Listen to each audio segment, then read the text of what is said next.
Hi folks, welcome to the final installment on race and the oppositional gaze. We're going to talk about Get Out, and mostly in this video I want to just present a series of questions, research questions really, that you may or may not want to take up in your final papers. So one of the questions that we ended up with last time was we took Bell Hooks's interest in black female spectatorship and the representation of black women on screen in the history of American cinema. Why not use that as a provocation to think about the film Get Out? So I might ask the question, how might Bell Hooks, react to the black female characters in Get Out, a film largely about anti-black racism against black men? So, as I can see it, there seems to be three main black female characters in the film. Georgina, who is the grandmother in the body of a young black woman. Detective Latoya, who's confined to one scene, but a very interesting scene, especially in terms of racial dynamics. And Chris's mother, who's a character never seen, but plays a large role in the way Chris is manipulated and in the way that a past traumatic history of racism informs the dynamics that allow Chris to be exploited in this film. So what I really want to highlight here is the way in which the representation of black women in Get Out has been an issue taken up a lot in popular film criticism online. I just want to show you a series of headlines to suggest that the question of the representation of black women in Get Out is an open one, and one that folks have been interested in, though there's no conclusions on it. So the lack of black women in Get Out means more than you think. The most overlooked and underrated characters in Get Out are black women. Why Georgina is an unsung hero in Get Out. Jordan Peele on the importance of black women in Get Out. So as an example of this kind of thinking, let's take the character of Georgina.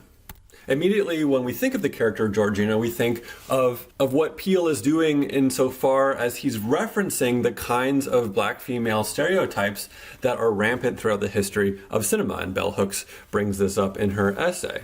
The kind of black maid character. And I think what he's particularly referencing is a film that he explicitly acknowledges being influenced by, Guess Who's Coming to Dinner, Stanley Kramer's film from 1967. It's a kind of social problems drama about racism from the late 60s that mainly caters to a white audience. It's a film that very much resembles the opening act of Get Out. A white woman and her black fiancé are going home to the white woman's family to announce their engagement. The woman thinks there's not going to be a problem in announcing or in revealing that she is marrying a black man, though the man is more skeptical. And very importantly, the parents are notable figures in liberal politics. They are, in other words, the precursors of Get Out's white father who, quote unquote, would have voted for Obama a third time if he could. But I want us to pay attention to the figure of the maid in the film. In this sequence, Sidney Poitier's character, Dr. Prentice, meets the Drayton family's housekeeper, Tilly, played by Isabel Sanford, for the first time. Pay attention to the overt hostility that Tilly exhibits toward Poitier's character. Tilly, this is Dr. Prentice. John, Miss Matilda Binks. Pleased to meet you, Miss Banks. I've certainly heard a great deal about you. What are you doing home unexpected? Your folks didn't know you was coming. You told them you're back already? Yes, I left a message for Mom at the gallery. Oh, it's lovely to see you, Tilly. I missed you. You still ain't told me why you're home early. You want those bags took upstairs? No, not my two, Miss Banks. I've not come to stay. It's personal reasons, Tilly. I'll tell you all about it. You eat any lunch yet? Or are you expecting it now? Oh, could you make us some sandwiches and some coffee? We'll have it out on the terrace, okay? So the first thing you'll notice here, which will be explored later in the film, is the notable hostility of the black maid, seemingly toward the fact that the female protagonist has brought home her fiancé who happens to be black. Now notice the way in which this tone of unexplained hostility is going to be touched upon in Get Out. Instead of overt hostility from the black housekeeper, in Get Out we'll get a sense of strangeness and menace as Chris meets Georgina for the first time. The encounter punctuated by eerie strings on the soundtrack. My mother loved her kitchen, so we keep a piece of her in here. Georgina, this is Chris. This is Rose's boyfriend. Hi. Hello. The garbage goes under the sink, and now for So one question to ask here is, what is Jordan Peele doing with this updated and transformed encounter with the housekeeper in Guess Who's Coming to Dinner? Why is it that Chris, rather than the housekeeper, seems to be the one that is uncomfortable with the encounter? And what's the effect of adding horror movie tropes, like the eerie strings, to such an encounter?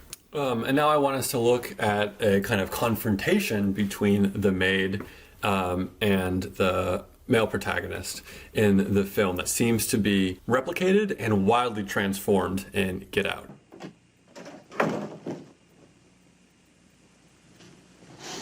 How do you do, Miss Banks? I got something to say to you, boy. Just exactly what you're trying to pull here. I'm not trying to pull anything. I was looking to find me a wife. Ain't that just likely? You want to answer me something? What kind of doctor you supposed to be anyhow? Would you believe horse? Oh, you make with witticisms and all, huh? Well, let me tell you something. You may think you're fooling Miss Joey and her folks, but you ain't fooling me for a minute. You think I don't see what you are? You're one of those smooth-talking, smart-ass niggas just out for all you can get with your black power and all that other troublemaking nonsense. And you listen here. I brought up that child from a baby in her cradle, and ain't nobody gonna harm her none while I'm here watching. And as long as you are anywhere around this house, I'm right here watching. You read me, boy? You bring any trouble in here, and you just like to find out what black power really means. So we can see here that Tilly is given a chance to explain that her hostility toward John is largely based on an internalized racism that makes her cling to her lower class status and be suspicious of John's class mobility. We should also note that Tilly's accusation that John supports the Black Power movement helps to entrench the film's largely white fantasy of black integration as framed against the rhetoric of black power and black nationalism that was emerging in the 1960s. In other words, because Tilly's politics are set up as misguided and misinformed, her accusation that John supports the Black Power movement helps solidify John as a palatable fantasy of black integration for white audiences. And furthermore to that, you ain't even all that good looking. So now let's take a look at the confrontation between Chris and Georgina. Everybody in the trench, and she fucking the shit out of him. Thanks, right by. Hello. Fucking hi. I owe you an apology. How rude of me to have touched your belongings without asking. Oh, no, it's cool. I was just confused. Well, I can assure you there was no funny business. Allow me to explain. I lifted your cellular phone to wipe down the dresser, and it accidentally came undone. Yeah, I Rather than meddle with it further, I left it that way. How foolish of me. It's fine. I wasn't trying to snitch. Snitch. Rat you out. Tattletale. Yeah. Oh, don't you worry about that. I can assure you, I don't answer to anyone. Right. All I know is sometimes, if there's too many white people, I get nervous, you know?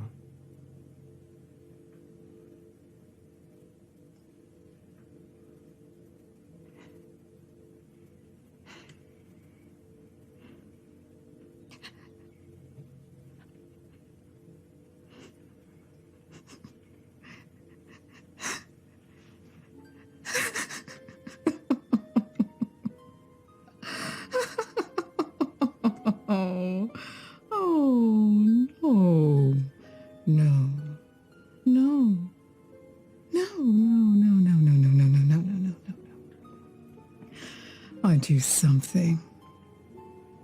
That's not my experience. Not at all. The Armitages are so good to us. They treat us like family.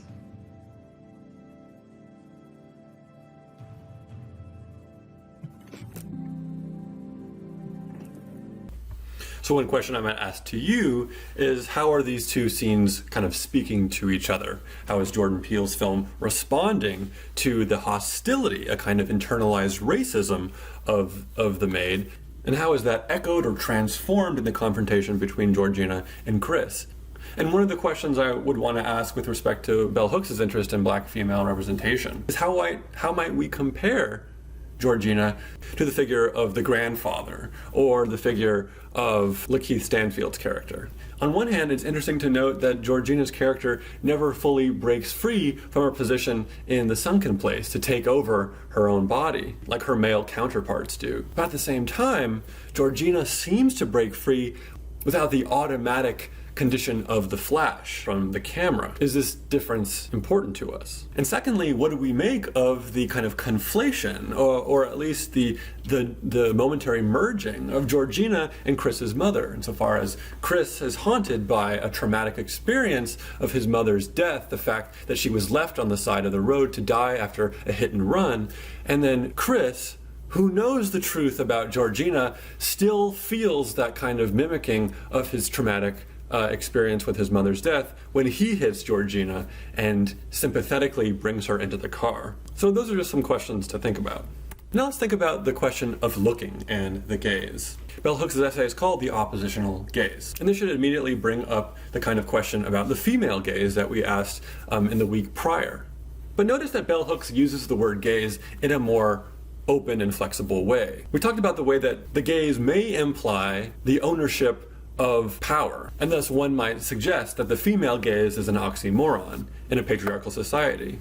But notice that Bell Hooks doesn't quite use the term that way. And when she says oppositional gaze, she means to say, what would it mean if we take the discourse on looking and power and figure a kind of looking that opposes itself to a regime of power? So once again, to kind of ask this question productively, remember that the gaze, at least for Laura Mulvey, involves two dimensions: looking as manifesting power and looking as fostering identification. Jordan Peele has reflected upon the importance of identification in looking. In one line in an interview, he says, "You can ask a white person to see the world through the eyes of a black person for an hour and a half." And there's a lot that's interesting for us about this quotation. For one, he seems to say this in response to knowing or invoking a history of cinema in which the opposite was the case. That is, black spectators were forced or asked to identify with only white protagonists and white concerns. This is very much what Diawara is talking about in his essay.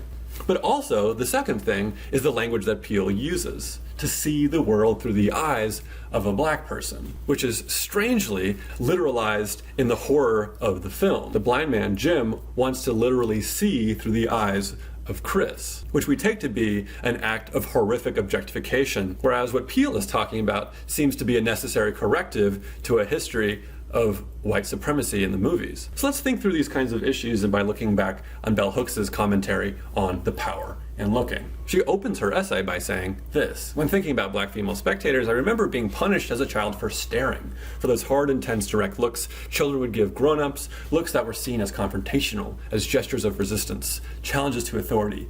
The gaze has always been political in my life. Imagine the terror felt by the child who has come to understand through repeated punishments that one's gaze can be dangerous. The child who has learned so well to look the other way when necessary. Yet, when punished, the child is told by parents, 'Look at me when I talk to you.'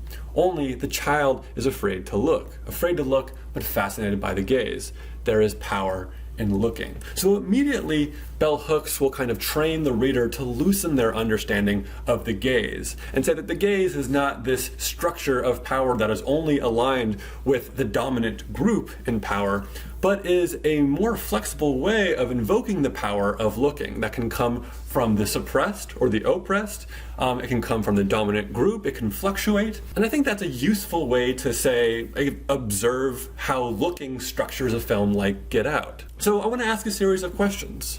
The first, and I think most obviously, why does it matter that Chris is a photographer? And immediately I think we should think of a film like Rear Window, in which our protagonist is a photographer, and that becomes one of the chief aspects of evidence that Laura Mulvey uses to say that there is a structure of power guided by looking relations that supports and perpetuates a patriarchal, misogynist worldview in the film Rear Window. But we can't quite say the same thing of Get Out. So the second question I might ask is, why does it matter that his photos look like this? What kind of photographer is Chris? Is he a journalist like Jimmy Stewart in Rear Window? Is he a realist or is he a formalist? And I think immediately if we look at the photos that he's taking, they do resemble a style of urban street photography. And they also emphasize black life in urban spaces. Notably, urban spaces that don't look a lot like Chris's apartment. So one thing we might bring up is something that was established in Rear Window, which is this dichotomy between documentary and reality and fantasy and artifice, which is a guiding tension that Jeff is trying to stick to one side of. Remember in the film, the opening tracking shot that shows us at the end that Jeff has likely dabbled in magazine photography, even though he is a die-hard adventure journalist. In a similar way, Chris is interested in capturing something of the real,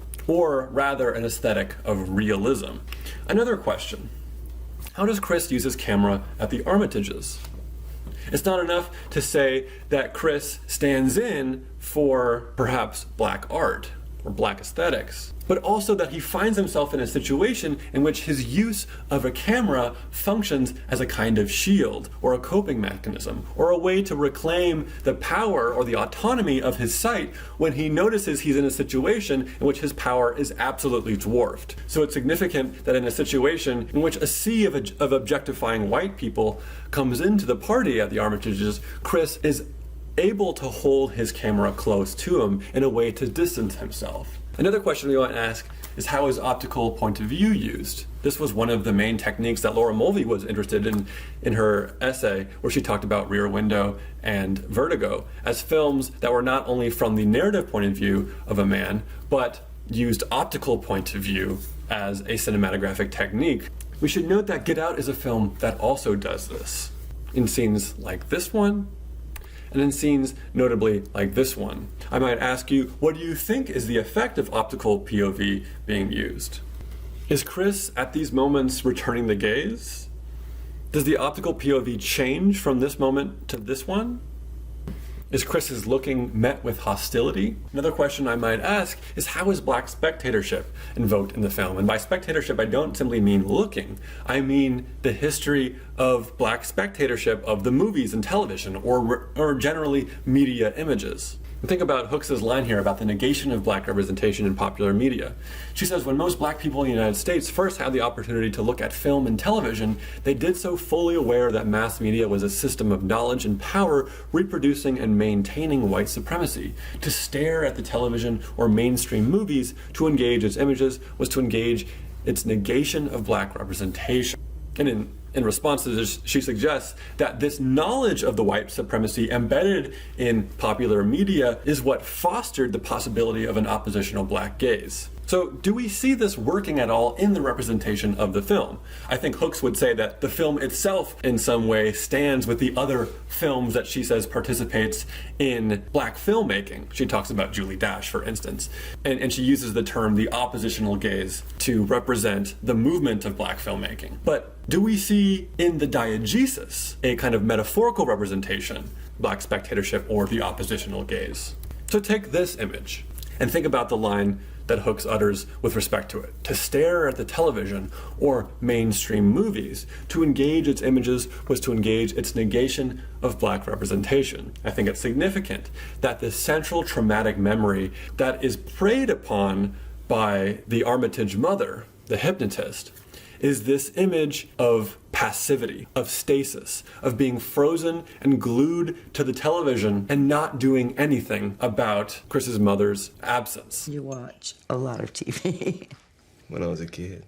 And think about the way the film invokes the cinematography, the positioning of the camera, to connect it with the other images in the film, especially when Chris is stuck tied to the chair. Think once again about Beaudry and forced stasis as a condition of the movies. Another image where the camera is behind Chris and he's looking at a screen. This time, the screen being not a literal screen, but a screen-like representation of his visual point of view without his ability to control that point of view. The sunken place. And of course, we would have to invoke lines uttered by Jim Hudson. You'll be able to see and hear what your body is doing, but your existence will be as a passenger, an audience. So with that line, Jordan Peele has essentially confirmed or cemented the connection between black spectatorship and the sunken place.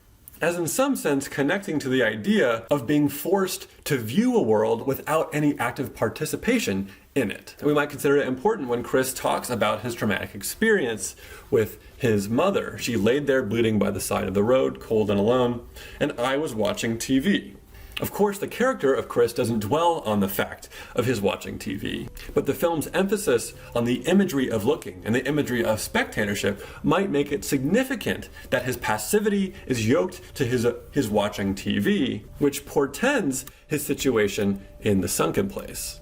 Frozen, unable to act, and watching a world as if your own bodily participation was negated. So as a kind of final detail that I think the film wants you to notice is the way in which a camera's flash figures as the thing that brings out a sunken place victim from their place of radical passivity. The flash is still part of the photographic apparatus, and it destabilizes that passivity. And also, I do think it's important that the flash comes from a camera phone rather than Chris's artistic camera, the camera used for the purpose of art, which once again conjures that distinction between documentary journalism and art photography, and of course conjures images of camera phones being used to record police brutality.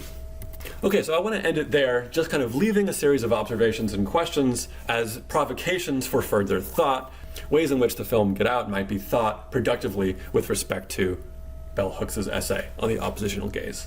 I'll see you next time.